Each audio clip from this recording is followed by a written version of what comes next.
It's Tony Cascarino and Natalie Sawyer with you until 10 o'clock. I'm pleased to say with us as well in the studio, it is Stuart Pearce, who was part of our commentary team for that game yesterday at Wembley. Obviously, Scotland delighted with their performance and to get their first point on the board as well. Focusing again more on England, the forward line. Again, so much was talked up about the forward line that England have, the creative talent that we have. But you look at the stats from our 2 games so far, just 3 shots on target. Not quite what we expected, Stuart. Definitely not. And probably the individual that you rely on the most to get shots away, Harry Kane, is probably you would say the biggest culprit, because more expectation is on him. You know he hits the target whenever he gets the opportunity. I was just made a footnote about Harry's game, and I turned that back to his playing against him sort of at club level, or sort of going up against him. With Tottenham, he likes to drop. He's find that part of the game, and he's fantastically good at it. Dropping deep, linking play or switching play, as well as the goals that he's getting. So the goals haven't dropped away, even though he's found that side of the game as well to add to it. But what he's got at Tottenham, he's got good runners in Son going behind and Bergwijn going in behind as well. Runners either side. And I think if we play, I'm just thinking, if you're playing Grealish and Foden, they want to come to feet more than running behind. You know, Rashford is the other one that will potentially run in behind. But unless you've got space to go in behind, and often the only time you get space is when you play the slightly better sides. And is that why Kane drops deep then? Because he's trying to make something happen? A little bit of both, I think. I would get frustrated if I was Harry Kane, because Harry Kane touches the ball a minimal amount of times in a game if things are not going well. Bear in mind, yesterday he's up against 3 central defenders that want to go and get tight on him and put him out the game, which is fine. And their midfielders are sitting there as a 3, and so where's the space for him to go and get on the ball? But they were quite deep as well, and you know, it was just the surface. As soon as the ball, because Foden got in once behind, and as soon as it hit the surface, it was gone out of play. Kane had the chance, didn't he? That he tried to dive in header in a deep area from across. You know, it was very difficult to get in behind Scotland last night. And one player I wanted to mention with him, because of, I felt, you know, being in the stands watching the game, and felt a little bit of a scapegoat and a little bit unfairly treated, was Sterling, because, you know, I get sometimes he'll get the ball static, he'll take it and stop, and then, but I felt he did that because there was nowhere to run for him. And you mentioned the fullbacks. I mean, we talk about fullbacks. Trent.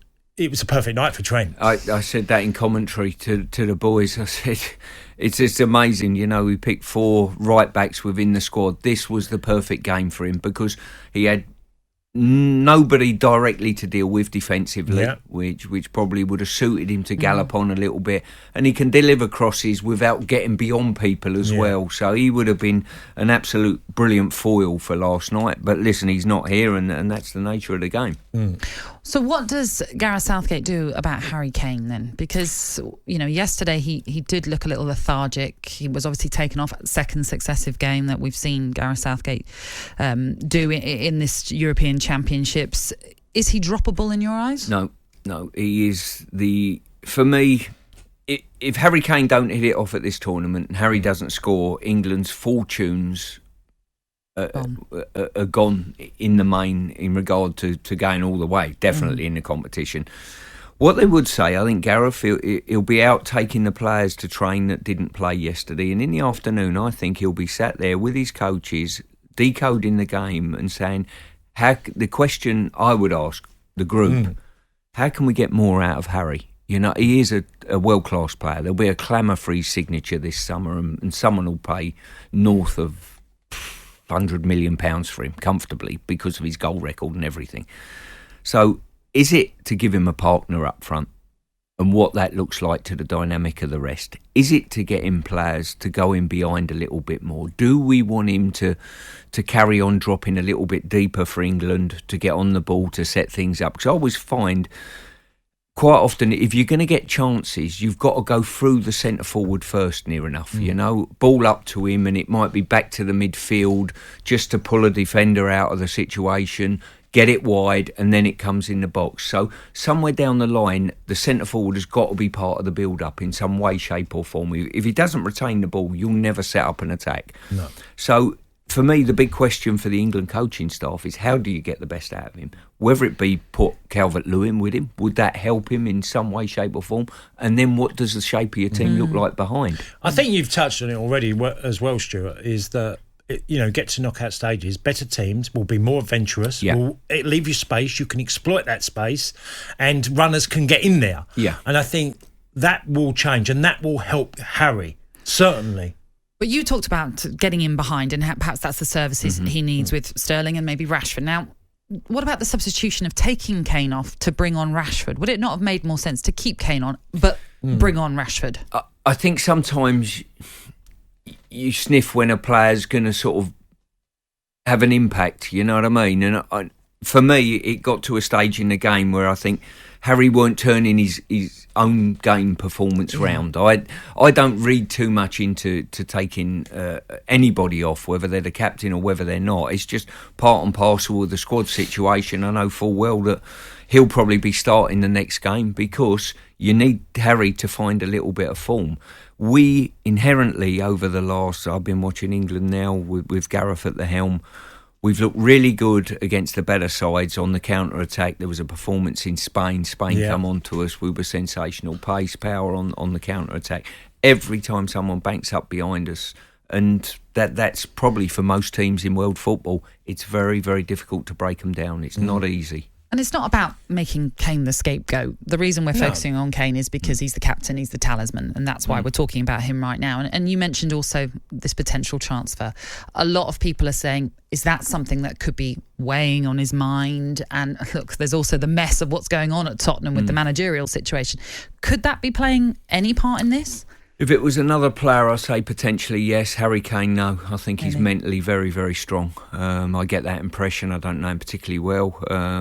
Just, to come up against it, he's the teams that he's playing in, but the way he conducts himself and everything, he'll know that 100% he's focused on this. And the problems he's had in front of goal go deeper than his own form, I think. It's creativity within the team and how difficult we found it, certainly yesterday. What about Phil Foden, Stuart? Because England supporters were a little bit disappointed he got taken off last night. And it was a frustrating night for him, like many England players.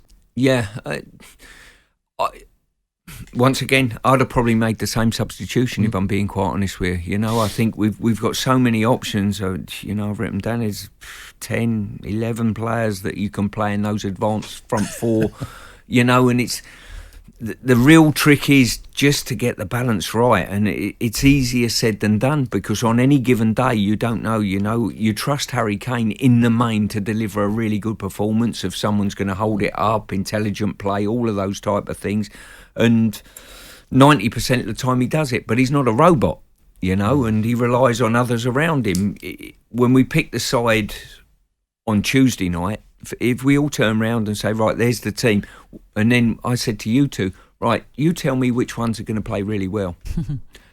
You can guess, but you can't rely. You say, well, hopefully all of them, but football's football. I would love, and you did say it earlier, because I think we certainly go away from it in the modern game, especially in the last decade or so, is Harry having a partner. Saying, Calvert-Lewin, you're going to start, Harry will play around him and still play with that ambition of having two wide lads and see how that works because, England at their very best, and they've had some great partnerships from Lineker and Beardsley and obviously Shearer and Sheringham, in 96, of how way they played together. And I sort of feel that Harry might need that extra body because I don't know a centre-forward who's like playing on his own. They've all said to me, yes, I've done the job, but I don't really like playing on my own. Yeah. And I think that foil helps Harry in a time of need, really, for him. Yeah, I mean, the game yesterday with the opposition playing a three at the back might have been suited to bring Calvert-Lewin on, potentially, and play Harry with Calvert-Lewin. Calvert-Lewin would have offered that threat in behind and the aerial challenge and all of those type of things. But once again, he would have struggled unless the ball's coming in the box aerially. But it might have been an interesting one yesterday in the last 20 minutes rather than take Harry off and say, right, give him a partner. Well, you couldn't play straight balls last night. No. The straight ball down the middle and the flick on, it was going out of play. You had to get wide. You had to go wide, and you had to attempt to get behind them to get crosses. I can't remember very, very rarely where we got in situations in wide areas and turned their defence round. Defenders love it when they're facing, they've got the goal behind them, they're facing up the pitch, balls in front of them. If you turn them round, there's trouble then. You don't know where the strikers are, and that's what strikers thrive on. Just to give credit, I suppose, to Scotland, because we are very much heavily focusing on England right now. They obviously lost that first game to the Czech Republic, but they played pretty well. They had their own chances to score. They had their own chances to even win that game before the Czech Republic kind of grew in confidence, shall we say. What was I going to say? I've completely lost my train of thought. No, that was it. Did we underestimate Scotland then? People outside the England squad might well have done, potentially. I think we were given a false sense of security by the result in the first game. The performance-ish in the first game as well, and we thought we could grow on that as well. If we can put another layer on that performance, that will be good enough to cause Scotland a problem. But I've got to say, I thought Scotland played better against us than they did in the first game. Their big problem is still putting the ball in the net. They had a couple of decent opportunities that I think Shea Adams had one and slashed at the ball, and so they've still got to go into the next game and deliver the same performance if they can replicate that against England, workman likewise. But they've also got to be clinical finishing, and their record over recent times, they're not a free scoring side, and they've got to score at least one goal to win the game on Tuesday, and that could be their Achilles heel. Yeah, Tuesday night's going to be pivotal all round in the group, that is for sure. Game Day Breakfast with Natalie Sawyer and Tony Cascarino. Saturday mornings from 6 on AM, on DAB, via the talkSPORT app and on your smart speaker. talkSPORT.